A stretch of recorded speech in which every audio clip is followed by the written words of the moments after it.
ਢਿੱਲੋਂ ने तगड़ा जफा ला के उन्होंने पिंडों का राजी संघरेड़ी वाला अगली कबड्डी पा रहा है। यह नौजवान राजी संघरेड़ी वाला जिला संगरूर का भवानीगढ़ का इलाका के अपने पिंडों के जिस थां तो अड्ड होंदे जिंदगी की फिल्म विचों वो सीन नहीं कढ़ होंदे। कदे धुप विच सड़दी सी, कदे पोह विच ठरदी सी, मैं हाले नहीं भुलिया तू प्यार भी करदी सी।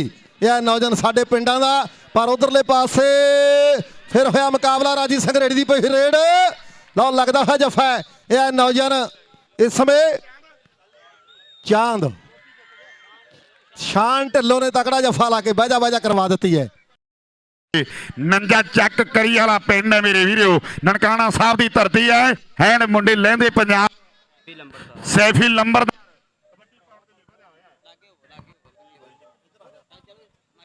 लो कबड्डी पई हुई इधरले पासे नंबर दी पई हुई रेड आ के भाभी मुंडा लंबड़ा दा मैनू हीरे हीरे आखे नहीं भाभी मुंडा लंबड़ा दा मैनू वांग सदाइयां जापे नफीस गुजर दे नाल वरजानी बुरजहरी पिंड वाला सनी कबड्डी पाउण दे लई अगे वाल नूं तैयार है। सामने चार खड़िया लटैना वर्गे मेरे मित्रों ते बुरजहरी वाले सनी दी ओ पैंदी रेल ते खिच्चा तूई अज ते 21 नूं 31 नहीं 41 पैंदी है।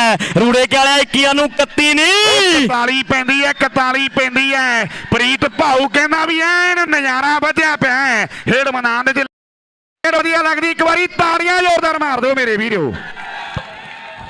लो कबड्डी पाउण दे लई सुखी आली के पिंड वाला हुण देखांगे सामने ਇਹਦਾ भी मेरे मित्रों हरियाणे दे बार्डर ते पिंड है। ये आली के पिंड दा सुखी बड़ा पहलवान ओ पाउंदा कबड्डी ते सामने हुण हुण हुण जोर जोर जोर जोर जोर जोर ए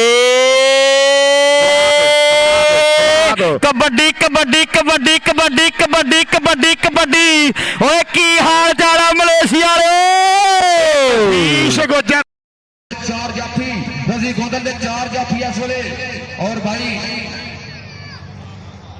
शहजाद जाड़ा अफजल जरा दानी बड़ा नहर तैयब मोहम्मद वाला इस वेले तगड़ी जाप लेना इस वेले गुजरात की सरजमीन तक टक्कर हो गई लेकिन नंबर लै गया सर नहीं हान पठान धारी को ताड़ी मार दो। हाँ कबड्डी फिर पा गया साजद गोंदल कबड्डी के तरफों कबड्डा लड़ा है वसीम अल्लाह यारा का यार ऐसे वसीम अल्लाह उस्ताद कहना बाबर वसीम गुज्जर राशिद ना टक्कर लेकर नंबर ला गया वसीम अल्लाह वेरी गुड बहुत अच्छे।